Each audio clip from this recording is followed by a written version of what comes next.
Dear students, welcome to Master Learner.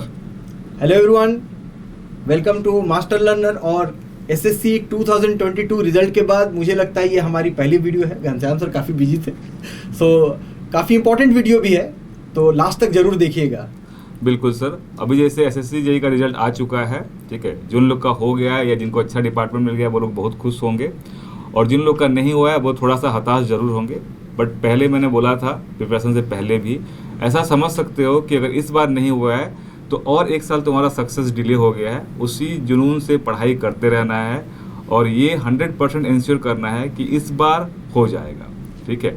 अभी जो SSC JE का हमारा रिजल्ट आया उसमें मास्टर लर्नर का काफ़ी अच्छा सक्सेस रेट रहा, बहुत ही अच्छा रहा।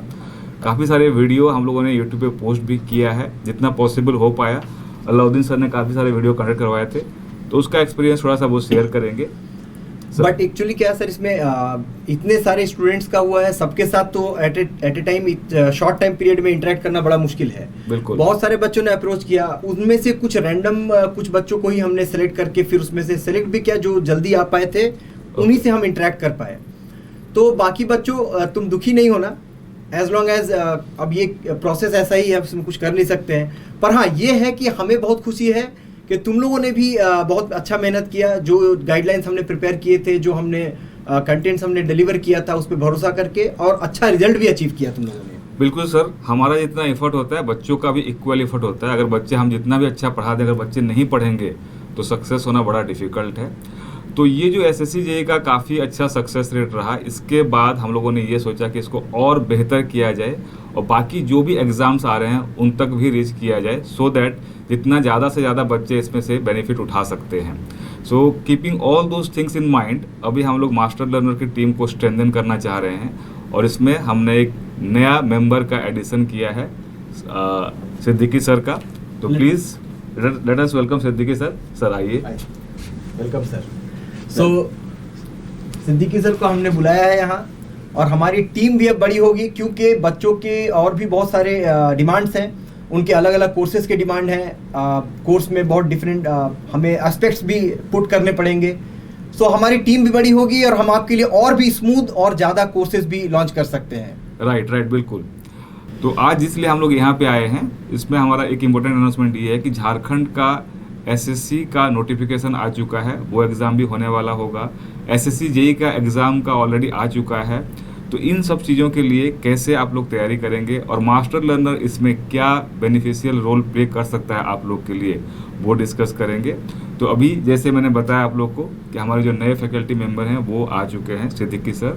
सिद्दीकी सर आप लोग को थोड़ा गाइड करेंगे आगे के लिए, और फिर लास्ट में डिस्कस करते हैं कि क्या क्या प्रोग्राम्स हमारे पास अवेलेबल है। Okay sir, please carry on. Thank you, बच्चों का ख्याल रखिए। Okay, thank you sir. Hi everybody, welcome to Master Learners. मेरा नाम मोहम्मद एहतेशाम सिद्दीकी है और पिछले 5 सालों से मैं स्टेट जेई एग्जामिनेशंस के लिए बच्चों को गाइड कर रहा हूँ। ऐसे बहुत सारे स्टूडेंट्स को मैंने गाइड किया है जिन्होंने अलग अलग एग्जामिनेशंस में AIR रैंक 1 हासिल भी किया। अब मैं मास्टर लर्नर्स प्लेटफॉर्म पर आपको बहुत सारे सिविल इंजीनियरिंग सब्जेक्ट्स पढ़ाऊंगा और आपके जेई के एग्जामिनेशन की जो जर्नी है उसको आसान बनाऊंगा। आज के इस वीडियो में हम लोग डिस्कस करने वाले हैं एक बहुत इंपॉर्टेंट वैकेंसी का, जिसका नाम है झारखंड एसएससी के बारे में। So let's discuss about Jharkhand SSC. Jharkhand SSC recruitment 2023 के बारे में हम डिस्कस करने वाले हैं। इस वैकेंसीज में हम डिस्कस करेंगे कि इस वैकेंसी में मिनिमम क्वालिफिकेशन क्या है, कितने नंबर ऑफ वैकेंसीज हैं, एग्जाम का पैटर्न क्या है, क्या सिलेबस है और किस तरीके से मास्टर लर्नर्स आपको इस एग्जाम को क्रैक करने में हेल्प कर सकता है। तो डिटेल्ड फॉर्म में इसके बारे में डिस्कशन करते हैं। सबसे पहले बहुत लार्ज नंबर में आपको इस एग्जामिनेशन के लिए वैकेंसीज मिलेंगी। 1200 प्लस वैकेंसीज हैं, 1268 नंबर ऑफ वैकेंसीज हैं इस एग्जामिनेशन के लिए। तो जितने भी स्टूडेंट्स जो है सीरियस नहीं थे वो अब सब सीरियस हो जाइए, क्योंकि लार्ज नंबर ऑफ वैकेंसीज हैं इस एग्जाम को क्रैक करने के लिए। बहुत इंपॉर्टेंट है आप लोगों के लिए इस एग्जाम को प्रिपेयर करना। So if we discuss about the minimum qualification, essential qualification, तो नोटिफिकेशन में जो मिनिमम क्वालिफिकेशन है वो आपको दे रखी है डिप्लोमा इन सिविल इंजीनियरिंग। तो अगर आपने डिप्लोमा कर रखा है तो आप इस एग्जाम का फॉर्म भर सकते हैं। लेकिन इसका मतलब ये नहीं है कि सिर्फ आप डिप्लोमा वाले इस एग्जाम के लिए एलिजिबल हैं। इन दिस नोटिफिकेशन ये भी लिखा हुआ है कि अगर आपकी हायर क्वालिफिकेशन भी है, डिप्लोमा से ऊपर भी क्वालिफिकेशन है, तब भी आप इस एग्जाम के लिए अप्लाई कर सकते हैं। तो इसका मतलब यह है कि अगर आप बीटेक भी आपने कर रखा है तो बीटेक के भी स्टूडेंट्स इस एग्जाम में अप्लाई कर सकते हैं। फिर से मैं एम्फेसाइज कर रहा हूं, अगर आपने बीटेक कर रखा है तो आप इस एग्जाम के लिए अप्लाई कर सकते हैं, और आपको करना भी चाहिए क्योंकि the number of vacancies is very very large. And the age limit for general students is from 18 to 35 years. लेकिन अगर आप रिजर्व कैटेगरी में हैं तो आपको रिलैक्सेशन मिल जाएगा। So these are the department wise vacancies. तो 1268 वैकेंसीज में हमारे 4 डिपार्टमेंट्स हैं। सबसे पहला डिपार्टमेंट है आपका ड्रिंकिंग वाटर एंड सैनिटेशन, इसमें हमारी 223 वैकेंसीज हैं। अर्बन डेवलपमेंट एंड हाउसिंग में हमारी जो है 188 वैकेंसीज हैं। वाटर रिसोर्स डिपार्टमेंट में हमारी 400 वैकेंसीज हैं, और सबसे ज्यादा वैकेंसीज हमारी रोड कंस्ट्रक्शन डिपार्टमेंट में जो कि 457 वैकेंसीज है। तो it's a large number of vacancies, you should prepare for this examination. Moving forward, let's discuss about the important dates for this examination. So जो previous notification आया था उसमें ऑनलाइन रजिस्ट्रेशन 25 मई से स्टार्ट होना था और 24 जून was the last date. लेकिन अभी जो सेपरेट नोटिफिकेशन आया उसमें जो हमारा ऑनलाइन रजिस्ट्रेशन है वो हमारा 7 जून से स्टार्ट होगा और लास्ट डेट हमारी 6 जुलाई होगी।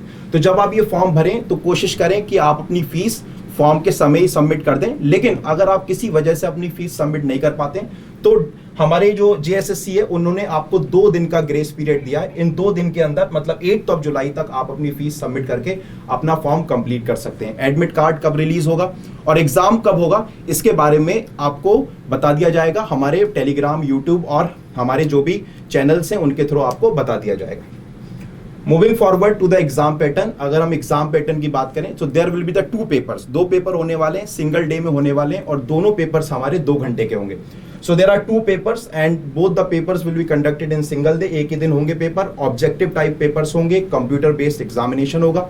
दोनों पेपर में हमारे 120 क्वेश्चंस होंगे और हर क्वेश्चन को आपको 3 मार्क्स, अगर आप सही करते हैं तो आपको 3 मार्क्स मिलेंगे, लेकिन अगर आप गलत कर देते हैं so there will be negative marking of 1/3, that is -1 will be the negative marking. तो टोटल 2 पेपर्स होंगे, मतलब 120 in 1 paper and 120 questions in the second paper. अगर आप सही करते हैं तो 3 मार्क्स और अगर आप गलत करते हैं तो there will be negative marking of -1। So this is the exam pattern. इस एग्जाम पैटर्न को अगर हम डिटेल्ड फॉर्म में देखें सो डिटेल्ड फॉर्म में मैंने बताया कि 2 पेपर्स होंगे, हर पेपर में 120 क्वेश्चंस होंगे। पहला जो पेपर होगा उसमें जनरल इंजीनियरिंग और आपका जनरल नॉलेज पूछा जाएगा, जिसमें जनरल इंजीनियरिंग में आपके 80 क्वेश्चंस होंगे और जनरल नॉलेज में आपके 40 क्वेश्चंस होंगे। 2 घंटे का ये पेपर आपको होगा, that will be the computer based paper. और जो सेकंड पेपर होगा उसमें हमारा पूरा का पूरा सिविल इंजीनियरिंग पूछा जाएगा, जिसमें again 120 questions, 3 marks each and it is also of 2 hours. ठीक है, मिनिमम क्वालिफाइंग मार्क्स आपके जो इस एग्जाम को क्रैक करने के लिए मिनिमम क्वालिफाइंग मार्क्स जो आपको चाहिए वो 40% चाहिए फॉर अनरिजर्व कैटेगरी। लेकिन अगर आप किसी रिजर्व कैटेगरी में so there is a relaxation for the minimum qualifying marks. So जो टेक्निकल पोर्शन है, जो हमारा सिविल इंजीनियरिंग का टेक्निकल पोर्शन है, उसको तो हम डिटेल्ड फॉर्म में आपको अपने कोर्स के द्वारा पढ़ाएंगे। लेकिन जो हमारा ये जनरल इंजीनियरिंग का पोर्शन है इसके बारे में पहले सिलेबस देख सकते हैं और देख लेते हैं, उसके बाद देखेंगे किस तरीके से हमारा ये जनरल इंजीनियरिंग वाला पोर्शन है जो कि सबसे ज्यादा इंपॉर्टेंट है और यही एक डिसाइडिंग फैक्टर आपके सिलेक्शन के लिए। वो जनरल इंजीनियरिंग वाला पोर्शन हमारा कोर्स आपको किस तरीके से हेल्प करेगा उसके बारे में डिस्कशन करेंगे, लेकिन पहले हम इसका सिलेबस देख लेते हैं। So student, this is the syllabus for general engineering and general knowledge, जो कि पेपर 1 का सिलेबस है, जिसमें हमारा जनरल नॉलेज है, जिसमें आपके 40 क्वेश्चंस पूछे जाएंगे, जिसमें आपका जनरल मैथमेटिक्स है, जनरल साइंस है, कंप्यूटर नॉलेज है, मेंटल एबिलिटी एंड रीजनिंग है, जनरल अवेयरनेस जिसमें ज्योग्राफी, आपकी जो हिस्ट्री, कल्चर, ये सब पूछा जाएगा। And the certain questions are from the जो है झारखंड स्टेट से भी आपके कुछ क्वेश्चन जनरल नॉलेज में पूछे जाएंगे। और जो 80 क्वेश्चंस आपके पूछे जाएंगे वो जनरल इंजीनियरिंग में पूछे जाएंगे, जिसमें आपका सिविल इंजीनियरिंग है, जिसमें आपका इलेक्ट्रिकल इंजीनियरिंग है और आपका मैकेनिकल इंजीनियरिंग है। तो जो सिविल इंजीनियरिंग के टॉपिक्स हैं वो तो आपको सब नए नए लगते होंगे क्योंकि ये आपने अपने सिलेबस में पढ़े होंगे। तो सिविल इंजीनियरिंग में जो जनरल इंजीनियरिंग के क्वेश्चंस आएंगे वो तो आप आसानी से कर लेंगे। लेकिन अगर हम बात करें इलेक्ट्रिकल इंजीनियरिंग और मैकेनिकल इंजीनियरिंग के जो क्वेश्चंस आपके जनरल इंजीनियरिंग में आएंगे उसका वेटेज बहुत ज्यादा है और ये एक डिसाइडिंग फैक्टर होगा आपके सिलेक्शन के लिए। तो इसके अगर आप टॉपिक्स देखेंगे, basic concepts of circuit law, magnetic circuits, electrical machines, और मैकेनिकल के आप टॉपिक्स देखेंगे, IC engine, first and second law of thermodynamics, तो मैक्सिमम टॉपिक्स आपको नए नए लगेंगे। और जब बच्चे इन टॉपिक्स को देखते हैं तो बहुत ज़्यादा डर जाते हैं और फिर वो पूरा का पूरा पेपर खराब कर देते हैं। लेकिन हम मास्टर लर्नर्स पर आपको एक इस तरीके का वेल रिसर्च और स्ट्रक्चर्ड कोर्स प्रोवाइड करेंगे जिसमें आपके सारे के सारे टॉपिक्स के क्वेश्चंस आप आसानी से कर सकते हैं। जो क्वेश्चंस आपके पूछे जाएंगे जनरल इंजीनियरिंग में वो बहुत ज़्यादा आपके टफ लेवल के नहीं होंगे। जो टफ लेवल के होंगे उसको किस तरीके से हम आसान तरीके से आपको समझाएंगे, वो आपको कैसे हेल्पफुल रहेंगे वो तो रहेंगे। लेकिन मैं कुछ जो रिसर्च किए थे मैंने क्वेश्चंस पर वो आपको बताता हूँ इलेक्ट्रिकल इंजीनियरिंग के। जैसे एक क्वेश्चन बेकेलाइट पे पूछा गया था कि बेकेलाइट जो आपका मटेरियल है वो इंसुलेटर है, कंडक्टर है या वो सेमी कंडक्टर है, इस तरीके के ऑप्शंस थे। तो जो बेकेलाइट है बहुत बेसिक आपका मटेरियल होता है, थर्मोसेटिंग पॉलीमर होता है, जो कि हमारे जो स्विचेस बनते हैं, जो प्लग्स बनते हैं उस मटेरियल के बनते हैं। तो अगर हम लोगों ने उसको कंडक्टिंग मटेरियल का बना दिया so it the current will flow, तो इसलिए हम लोग उसको इंसुलेटिंग मटेरियल का बनाते हैं। तो जो हमारा बेकेलाइट होता है वो हमारा इंसुलेटर होता है। इसी तरीके से आपने 12th में और आपके बीटेक के फर्स्ट ईयर में इलेक्ट्रिकल में क्वेश्चन पढ़ा होगा कि एक चार्ज को एक पॉइंट से दूसरे पॉइंट पे लेके जाते हैं। तो फॉर एग्जाम्पल उसमें वर्क डन लग रहा है आपका 100 वॉट और चार्ज है आपका 5 कूलम का। तो बताइए कितना पोटेंशियल डिफरेंस है उनके बीच। तो पोटेंशियल डिफरेंस आपका होता है 2 पॉइंट्स के बीच VA minus VB is equal to work done divided by charge. तो आप 100 डिवाइडेड बाई 5 से दोनों पॉइंट का पोटेंशियल डिफरेंस निकाल सकते हैं। तो बेसिक क्वेश्चंस आपके पूछे जाएंगे और जो टफ क्वेश्चंस पूछे जाएंगे मोटर से, जनरेटर से या फिर हमारे यहाँ से IC इंजन से, वो हमारे जो वेल रिसर्च्ड कोर्स है वो आपको बहुत अच्छे से हेल्प करेगा। तो हमारा ये कोर्स किस तरीके से आपको जनरल इंजीनियरिंग में और आपके सिविल इंजीनियरिंग में हेल्प करेगा, उसको और डिटेल्ड फॉर्म में हमारा ये बैच कब से स्टार्ट हो रहा है और उसकी और डिटेल्ड फीचर्स क्या हैं उसके बारे में मैं जो है इनवाइट कर रहा हूँ घनश्याम सर को और अलाउद्दीन सर को, वो आएँ और बताएं। और इसी के साथ थैंक यू सो मच और हम आपको मिलते हैं नेक्स्ट वीडियो में, नेक्स्ट क्लास में। Thank you so much sir, please welcome. Thank you sir. Thank you very much sir for explaining these things. तो जैसे सिद्दीकी सर ने बताया कि यहाँ जो हमारा जनरल इंजीनियरिंग का पेपर है इसमें 3 इंजीनियरिंग है, एक तो सिविल हो गया, दूसरा मैकेनिकल हो गया, तीसरा इलेक्ट्रिकल हो गया। और जो क्वेश्चन नंबर हैं इसमें 80 क्वेश्चंस टोटल हैं। तो अगर दोनों पेपर को मिला के देखते हैं हम तो 240 क्वेश्चंस है, 240 में से 80 क्वेश्चंस यहाँ आ गया, तो लगभग 33% का वेटेज आ गया हमारा जनरल इंजीनियरिंग का। अगर सिविल को छोड़ भी देते हैं तब भी 20 to 23% हम कह सकते हैं। सो 20 से 22% तक का वेटेज रहेगा इलेक्ट्रिकल और मैकेनिकल का।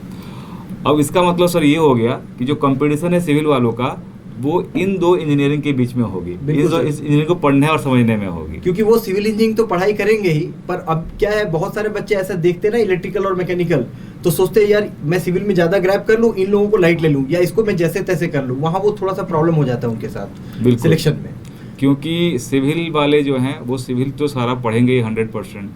तो जो तुम्हारा कंपटीशन होगा वो बाकी 2 इंजीनियरिंग सेगमेंट में होने वाला है। इसके लिए हम लोगों ने काफ़ी अच्छे से कोर्स को प्लान किया है, कम टाइम में ऑप्टिमम टाइम में कैसे उसको कवर करना है। अगर आप इस कोर्स में आते हो तो वो आपके लिए हेल्पफुल रहेगा, खुद से उसमें बहुत ज़्यादा मेहनत करने की ज़रूरत नहीं पड़ेगा। अगर सर थोड़ा सा हम इंजीनियरिंग की बात कर रहे हैं, जब सिविल पे आ ही गए हैं तो उसमें किस तरह से वेटेज है, क्या है, वो अगर देखना चाहेंगे तो ये हमारे पास जो पेपर 2 है इंजीनियरिंग का उसका सब्जेक्ट्स हैं। तो ये सारे सब्जेक्ट सारे नॉन सब्जेक्ट ही हैं, ऑलमोस्ट सारे एग्जाम में यही सब्जेक्ट्स ही रहते हैं। Building material, concrete technology, estimation costing हो गया, सर्वेइंग हो गया, सॉइल मैकेनिक्स हो गया, मतलब हमारे सारे जो कोर सब्जेक्ट्स हैं वो इसमें अवेलेबल है। इन जनरली जो सारे एग्जाम्स में हमें अवेलेबल रहते हैं। बट इसके साथ अगर आप ये देखेंगे कि पिछले कुछ पेपर में हमने जो ऑब्जर्व किया, हालांकि कोई जरूरी नहीं आने वाले एग्जाम में हो सकता है कि ऐसा ना भी हो, थोड़ा चेंजेस भी हो सकते हैं, बिल्कुल। बट पिछले कुछ पेपर से हमने जो ऑब्जर्व किया कि इन सारे जो सब्जेक्ट्स हैं उनमें से किस सब्जेक्ट से क्या वेटेज आ रहा है, उनमें हमने जब गौर किया तो हमने देखा कि जैसे environmental, irrigation, RCC, building material से काफ़ी आता है इसमें, इन सब से सवाल थोड़े ज़्यादा आते हैं। और बाकी सर नीचे इनके जो पोर्शंस है अच्छा, जो आपने अलग कलर करके रखा हुआ है, ये इंजीनियरिंग ड्राइंग हो गया और टनल इंजीनियरिंग हो गया, इसमें से एक क्वेश्चन आया हुआ है सर। ये सिलेबस में ही मेंशन नहीं है इनके। हाँ बिल्कुल, ये सर हर एग्जाम में होता है, चाहे वो कोई भी एग्जाम उठा लीजिए, हर एग्जाम में कुछ क्वेश्चंस, मतलब एक आध क्वेश्चन ऐसे रहेगा, 1-2 क्वेश्चंस जो सिलेबस से बाहर से होगा। तो बच्चों इस पे बिल्कुल भी ध्यान नहीं देना है, ऐसा नहीं समझना है कि टनल से तो एक क्वेश्चन आना है तो टनल में कैसे छोड़ सकता हूँ। बिल्कुल, अगर आपने यहाँ पे टनल से आया है तो नेक्स्ट टाइम रॉक मैकेनिक्स से कोई अलग क्वेश्चन आ जाएगा, ठीक है। तो इस पर हम फोकस नहीं करेंगे, will be focusing on the syllabus, और जो हमारे पास सिलेबस में डिस्क्रिप्टिवली मेंशन है क्वेश्चन के हिसाब से, एक आध क्वेश्चन अगर हम छोड़ते हैं तो कोई दिक्कत नहीं है। आपको उसी पे फोकस करना है जो आप अचीव कर सकते हो और जिसको वहाँ पे आप करने के बाद आपको ये लगे कि ये मैंने सही किया है। अगर ऐसा कोई कॉन्सेप्ट नया पढ़ लिया है जिसको करने के बाद हमको पता ही नहीं कि हमने क्वेश्चन सही किया है कि नहीं किया है, तो उसमें टाइम भी खराब हुआ, नेगेटिव मार्किंग भी हुआ, तो कोई फायदा नहीं होगा। बिल्कुल सर, और काफी टाइम इन्वॉल्वमेंट है, सिर्फ एक एक क्वेश्चन के लिए पूरा का पूरा कंटेंट पढ़ लेना इट्स नॉट। बिल्कुल हो सकता है टनल में पहले टनलिंग मेथड पे क्वेश्चन आया होगा, आगे चल के रॉक मास क्लासिफिकेशन में क्वेश्चन आ जाएगा, ठीक है। तो कहाँ कवर करेंगे, उसके लिए हम पूरा रॉक मैकेनिक्स तो नहीं पढ़ने जाएंगे। और वैसे भी सर सिलेबस में भी नहीं है, एक एक को देख के परेशान होना बच्चों के लिए ठीक नहीं है। बिल्कुल बिल्कुल। सो सर फाइनल इस बात पे आते हैं कि आखिर ये जो पूरा प्रिपरेशन है, इसके लिए जो बच्चों के दिमाग में बैठा हुआ है कि हमें जो जेईई का झारखंड का प्रिपरेशन करना है, चाहे वो सिविल इंजीनियरिंग का आपका सब्जेक्ट हो, या फिर आपका जनरल इंजीनियरिंग का सब्जेक्ट हो, या फिर आपका जनरल नॉलेज हो, बेसिकली इस पूरे कोर्स का जो हमने बनाया है उसमें हर एक बच्चे को, जो डिप्लोमा वाले बच्चे हो या बीटेक वाले हो, क्योंकि एक बहुत बड़ा पॉइंट ये ना सर कि इतने सारे सिलेबस में पॉइंट दे दिए जनरल इंजीनियरिंग में भी, वो सब कवर करके देखने के लिए लगता है कि सर मैं आईसी इंजन पढ़ूंगा क्या, मैं वो उसमें से सर्किट्स पूरा पढ़ूंगा क्या, ये सब मुझसे हो पाएगा। ये इसको हमने क्या किया है, बड़ा आसान फॉर्मेट में, जो बेसिक वाला फॉर्मेट हो सकता है, जिससे कि मैक्सिमम कवरेज हो सके, राइट, और जो बच्चों पर बोझ ना बने, बहुत ऑप्टिमम कोर्स को हमने किया है। तो ये मास्टर लर्नर कोर्स के दौरान पढ़ाया जाएगा आप लोगों को।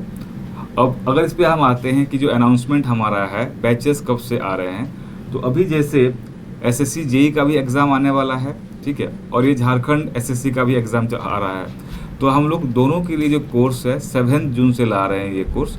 और इसमें जो कॉमन सब्जेक्ट्स हैं, जो आपके एसएससी जेईई में और झारखंड वाले में कॉमन हो गए, उनको हम कॉमन तरीके से पढ़ाएंगे, और जो अलग सब्जेक्ट है उसकी क्लासेस अलग से होगी, राइट। जैसे जनरल इंजीनियरिंग होगा तो इसकी क्लासेस अलग से होगी, और हमारा वो जो बैच है वो 7 जून से स्टार्ट हो रहा है। बिल्कुल सर। तो जो भी इनरोल करेगा, मान लेते हैं अगर झारखंड के लिए इनरोल किया किसी बच्चे ने, तो उसको झारखंड वाले कोर्सेज जो कॉमन एसएससी के साथ है वो तो है ही, लेकिन उसके अलावा उसके जो अलग से जो पार्ट होंगे वो उनको कवरेज होगा, जैसे जैसे सेपरेट होता चला जाएगा कोर्स, वो कवरेज होगा। और जैसे मान लीजिए अभी शायद एग्जाम डेट हमारा नहीं आया है, नहीं झारखंड का नहीं आया है, राइट। तो जब एग्जाम डेट आएगा तो हर चीज़ को हमने एक टेंटेटिव डेट ले रखा है, उसके हिसाब से प्लान किया गया है, और फाइनल डेट आने के बाद जो भी वहाँ थोड़े बहुत चेंजेस की रिक्वायरमेंट होगा दैट विल बी डन। तो अगर एक आपको पूरा एकदम गाइडेड कोर्स कंटेंट चाहिए, ज़्यादा खुद से मेहनत नहीं करनी है, जो नया चीज़ें हैं उसका भी गाइडेंस चाहिए, तो आप इस कोर्स में डेफिनेटली एनरोल कर सकते हो। और ये हमारा कोर्स जो है ये 7 जून से स्टार्ट हो जाएगा। जो हमारा कोर्स का मोड है वो लाइव ऑनलाइन कोर्स रहेगा, जिस पे हम लोग डाउट क्लियर कर सकते हैं। डेडिकेटेड टेलीग्राम ग्रुप्स होते हैं, उसमें हम लोग इजीली डाउट क्लियर कर सकते हैं, right sir. So I think ये हमारे पास इन्फॉर्मेशन है, ये दोनों एसएससी जेईई के लिए भी और झारखंड एसएससी के लिए भी कोर्स हमारा 7 जून सर। एसएससी जेईई के लिए भी अक्टूबर में एक्चुअली एग्जाम होना है, राइट। तब उनके लिए भी अब ज़्यादा समय बचा नहीं है, और ये हमारा लगता है लास्ट मोमेंट है कि यहाँ से कोर्स को हम कंप्लीट करा देंगे। हाँ, लेकिन इसके बाद जो आगे आने वाले थोड़ा समय difficult हो है, जाएगा। हाँ, उनके लिए डिफिकल्ट हो जाएगा। ये आखिरी पोजीशन है जहाँ से कोर्स को प्रॉपरली कंप्लीट किया जा सकता है, बिल्कुल। लेकिन इसके बाद अगर कोई आगे जाना चाहता है तो उसको फिर इस तरह से कंप्लीट करना थोड़ा डिफिकल्ट होगा, टफ होगा। ठीक है सर। सो मुझे लगता है सर हमने काफी इन्फॉर्मेशन दे दिया, और बच्चों हाँ, के ऊपर है यस, अपनी प्रिपरेशन में ध्यान दें, हाँ। डिप्रेस ना रहें। जिनका एग्जामिनेशन में नहीं सिलेक्शन होता है, आने वाले समय में बहुत सारे एग्जाम है, सिर्फ झारखंड और एसएससी नहीं है आपके पास, इसके अलावा भी बहुत सारे एग्जाम है आपके सामने। ऐसा समझ सकते हैं कि पार्टी थोड़ा सा डिले हो गया है 1 साल, ठीक है, बट मेहनत जारी रखनी है। तो मिलते हैं फिर कोर्स के दौरान। थैंक यू वेरी मच, आप लोगों ने इतना टाइम दिया इस वीडियो को, thank you very much, take care.